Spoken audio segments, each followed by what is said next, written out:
Salut à tous. Aujourd'hui on va parler d'une des Porsche les plus connues du monde puisque nous parlons de la 356 de Janis Joplin. Cette vidéo est rendue possible grâce à mon sponsor Car Vertical. C'est un site qui permet de connaître l'historique d'une voiture grâce à la plaque ou au numéro de châssis. Sur ma dernière vidéo, une personne m'a laissé un commentaire comme quoi il avait acheté une A3 en 2014 avec 150 000 km mais qu'il avait eu des frais étranges à faire dessus, genre le volant moteur, embrayage, des trucs comme ça.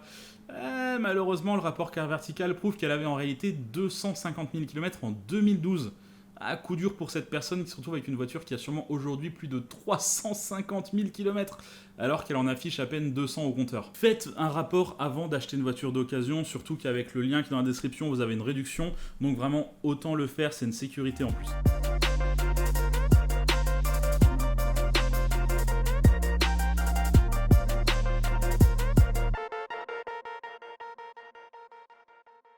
Oh Lord, won't you buy me a Mercedes-Benz? My friends all drive Porsches.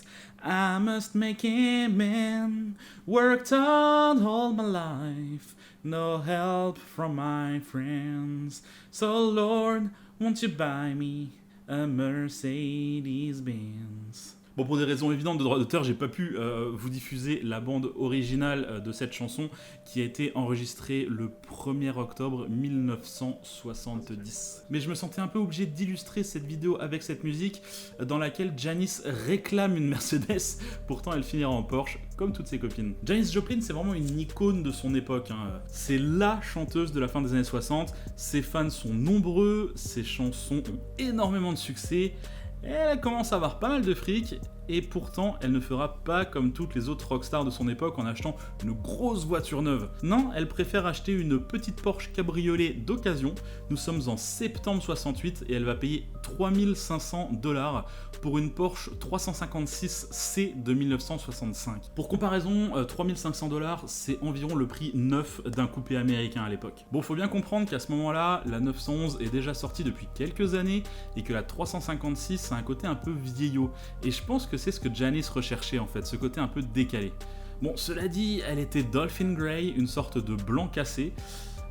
Du coup, pour le côté original, c'était pas top, mais Janis avait une petite idée derrière la tête et la solution était toute trouvée.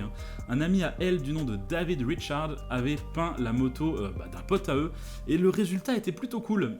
Du coup, elle lui a demandé s'il pouvait faire un truc similaire sur la Porsche. Alors Janis a donné aucune indication et en gros a laissé cours à l'imagination de l'artiste en lui disant simplement « fais une voiture qui correspond à l'époque dans laquelle nous vivons ». Et en fait on est à la fin des années 60 en plein mouvement hippie et elle a eu exactement ce qu'elle voulait, une œuvre dans l'air du temps. L'artiste nomma sa création l'histoire de l'univers et cette œuvre est plein de petits détails super intéressants. On a des papillons, on a des fleurs, on a le visage des membres du groupe de Janis Joplin. Bref, c'est une voiture qui lui correspond parfaitement et elle l'adore. Elle l'adore tellement qu'elle prend sa Porsche partout avec elle, à tel point que ses fans savent exactement où elle se trouve à chaque instant. Bah ouais, il suffit de regarder si la Porsche est devant tel ou tel bâtiment de Los Angeles ou de San Francisco. Et à chaque fois qu'elle se déplace, elle crée des mouvements de foule car les gens reconnaissent la Porsche en un clin d'œil. La Porsche est tellement connue qu'en 1969, alors que Janis est en train de faire un concert, la Porsche est volée mais elle est retrouvée en quelques heures à cause de sa peinture si caractéristique. En réalité, le voleur savait que la peinture pouvait le faire retrouver assez rapidement et il avait commencé à repeindre la voiture dans un gris, une sorte de peinture d'après, mais malheureusement pour lui, la police a retrouvé la voiture avant qu'il ait réussi à finir la peinture. Donc tout l'arrière de la voiture avait été peint, mais pas encore l'avant. Du coup, Janis Joplin a pu récupérer sa Porsche assez rapidement, et la peinture grise étant d'assez mauvaise qualité, elle a pu être retirée assez facilement, et la 356 a donc retrouvé sa peinture psychédélique. Bon, ceux qui connaissent un petit peu l'histoire de Janis Joplin savent qu'on s'approche de plus en plus de la date fatidique du 4 octobre 1970. La veille de cette date, Janis Joplin est au studio, elle enregistre des sons pour son futur album qui va s'appeler Pearl. À l'époque, Janis a des problèmes d'alcool et pour éviter que sa voix soit changée à force de boire de l'alcool, elle tombe dans l'héroïne en fait, qui va remplacer l'alcool et ce qui modifie moins sa voix. Donc ce fameux soir, entre le 3 et le 4 octobre 1970, elle rentre peu après minuit dans son hôtel d'Hollywood. Le lendemain, son groupe l'attend au studio mais elle ne viendra pas. Son directeur de tournée décide de se rendre à son hôtel, voir si tout va bien. Il trouve la Porsche dans le parking, donc il sait qu'elle est là, et il sait qu'elle est sur place. Il va frapper à la porte, mais personne ne répond. Il faudra attendre l'arrivée d'un employé de l'hôtel avec un pass pour enfin ouvrir la porte. Janis Joplin gît à même le sol, elle ne respire plus. Ah, la cause de la mort semble évidente, il y a des restes d'héroïne dans un petit récipient dans la chambre. Après étude de la poudre, la police déterminera que l'héroïne était 8 fois plus pure que d'habitude, mais que le dealer de Janis ne l'avait pas prévenu. Cette nuit du 4 octobre 1970, 7 autres clients du dealer feront une overdose. Mais du coup, après la mort de Janis Joplin, qu'est-ce qui est arrivé à cette Porsche? Eh bien, sans raison particulière, c'est son manager qui la récupère, Albert Grossman. Il l'a fait rapatrier à sa villa sur New York, où la voiture servira environ 2 ans comme voiture de prêt pour les invités qu'il a chez lui. Et au bout d'un moment, la famille de Janis voudrait récupérer la voiture qui est censée leur revenir de droit. C'est Michael Joplin, le frère de Janis, qui fait les démarches et en 1975, il prend un vol pour New York afin de récupérer la voiture. Le manager de Joplin lui ayant assuré que la voiture est en bon état, Michael compte bien rentrer par la route avec la Porsche. Bon, une fois arrivé sur place, c'est une sacrée désillusion, la voiture est dans un état pitoyable. Il y a des canettes de bière qui traînent à l'intérieur, les 4 pneus sont complètement dégonflés, les freins sont morts et le pire du pire, c'est que le moteur semble avoir serré. Heureusement, il trouve un garage pour lui remettre la voiture à peu près en état, histoire de pouvoir faire la route retour. Il va ensuite restaurer complètement la 356 de fond en comble afin de s'en servir comme daily. Et quand je dis restaurer complètement, c'est-à-dire qu'il va même lui rendre sa couleur d'origine, il va la repeindre en Dolphin Grey et donc décaper complètement la peinture que Janis avait choisie.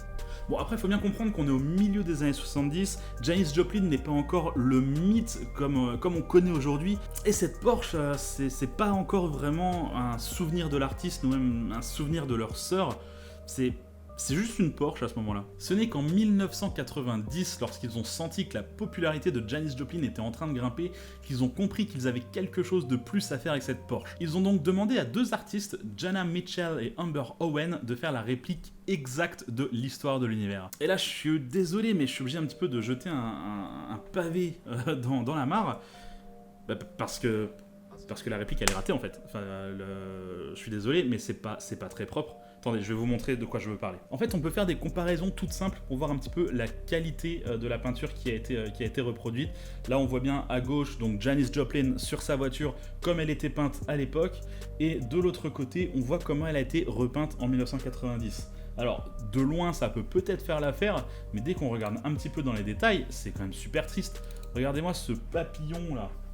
On voit que les couleurs sont beaucoup plus vibrantes à l'époque, on voit que les détails sont beaucoup plus importants, même regardez la proportion des fleurs, ces fleurs bleues là qu'on a au-dessus, la proportion était beaucoup mieux réfléchie dans la peinture d'origine que dans la peinture qui a été faite en 1990. Autre exemple, si je me base sur cette photo de Janis avec son chien, regardez les détails qu'on a sur les arbres, sur le ciel, etc.